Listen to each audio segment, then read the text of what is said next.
বাংলাদেশের নির্বাচন ব্যবস্থায় আমূল পরিবর্তনের দাবি জানিয়েছেন নন্দিত নায়ক ইলিয়াস কাঞ্চন। না ভোট সহ 3টি প্রস্তাব দিয়েছেন তিনি, যেগুলো মানলে দেশের নির্বাচন ব্যবস্থা আরো জনবান্ধব ও যুগোপযোগী হবে বলে মনে করছেন তিনি। রবিবার রাজধানীর আগারগাঁও নির্বাচন ভবনে নির্বাচন ব্যবস্থা সংস্কার কমিশনের সঙ্গে নাগরিক সমাজের এক সভায় ইলিয়াস কাঞ্চন এসব প্রস্তাব দেন। সাধারণ অনেক নাগরিকও সেসব প্রস্তাবের ব্যাপারে কাঞ্চনের সাথে সুরে সুর মেলাচ্ছেন।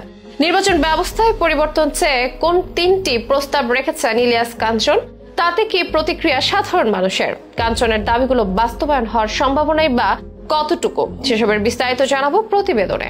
দেশের সিনেমার জনপ্রিয় চিত্রনায়ক ইলিয়াস কাঞ্চন একসময় একের পর এক হিট সিনেমা দিয়েছেন তিনি। তার বেদের মেয়ে জ্যোৎস্না ছিল দেশের ইতিহাসের সবচেয়ে রেকর্ডধারী সিনেমা। বর্তমানে অভিনয়ে অনিয়মিত থাকলেও সম্প্রতি নতুন একটি বিজ্ঞাপনের মডেল হয়েছেন কাঞ্চন। নাটকের পাশাপাশি বিজ্ঞাপন নির্মাণেও রয়েছে তার সমান ব্যস্ততা। এছাড়া দীর্ঘদিন ধরেই তিনি নিরাপদ সড়কের দাবিতে আলোচিত। নিরাপদ সড়ক চাই সংগঠনের প্রতিষ্ঠাতাও এই ইলিয়াস কাঞ্চন। দেশের নিত্য নতুন ইস্যুতেও তাকে মুখ খুলতে দেখা যায়। সচেতন একজন নাগরিক হিসেবে প্রায় তিনি তুলে ধরেন নিজের মতামত। এবারে তার কণ্ঠে বাংলাদেশের নির্বাচন প্রসঙ্গ। আগের সরকারের অপ্রত্যাশিত বিদায়ের পর অন্তর্বর্তী সরকারের অধীনে দেশ পরিচালিত হচ্ছে এখন। তবে জাতীয় সংসদ নির্বাচনের জন্য দিনক্ষণ গুনছেন অনেকে। চলছে তা নিয়ে নানা পরিকল্পনা ও প্রস্তুতি। আর সেই নির্বাচন সহ ভবিষ্যতের সকল নির্বাচন আরো সুন্দর ও গ্রহণযোগ্য করার লক্ষ্যে 3টি প্রস্তাব দিয়েছেন জনপ্রিয় চিত্রনায়ক ইলিয়াস কাঞ্চন। না ভোট সহ আরো 2টি ব্যাপারে কথা বলেছেন তিনি। রোববার নির্বাচন ব্যবস্থা সংস্কার কমিশনের সঙ্গে নাগরিক সমাজের এক সভায় তিনি ওই 3টি প্রস্তাব দেন। সভা শেষে সাংবাদিকদের সঙ্গে এই বিষয়ে কথা বলেন ইলিয়াস কাঞ্চন। ইলিয়াস কাঞ্চন বলেন, প্রার্থীদের মধ্যে কাউকে পছন্দ না হলে যেন না ভোট দেয়া যায় সেই ব্যবস্থা রাখার প্রস্তাব দিয়েছেন তিনি। নির্বাচনে কারো প্রতি অন্যায় হলে তিনি মামলা করেন, আর সেই মামলা নিষ্পত্তি হতে হতে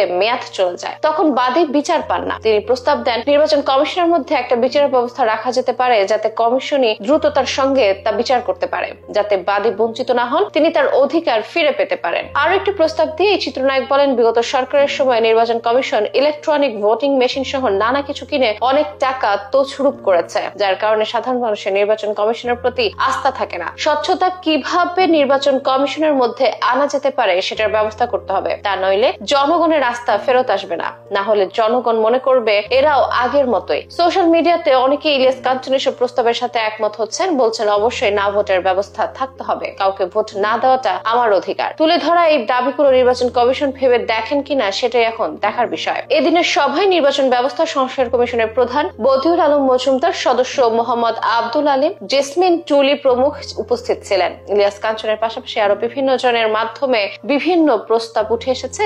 সকলে বলেছেন নির্বাচন কমিশনকে স্বাধীন ও শক্তিশালী করতে হবে, কমিশনকে আর্থিক স্বাধীনতাও দিতে হবে। এমন শক্তিশালী ও স্বাধীন নির্বাচন হতে হবে যে নির্বাচন কমিশনকে সরকারের অধীন একটা সরকার হতে হবে। এদিনকার সংলাপে নির্বাচন কমিশনের আইন পরিবর্তন, শক্তিশালীকরণ, নারীদের প্রত্যক্ষ নির্বাচন করার পক্ষে সবাই মত দিয়েছেন। না ভোটের ব্যাপারেও কাঞ্চনের দাবিতে একমত হয়েছেন সবাই থাকা নাগরিক সমাজ, বুদ্ধিজীবী ও শিক্ষক প্রতিনিধিরা।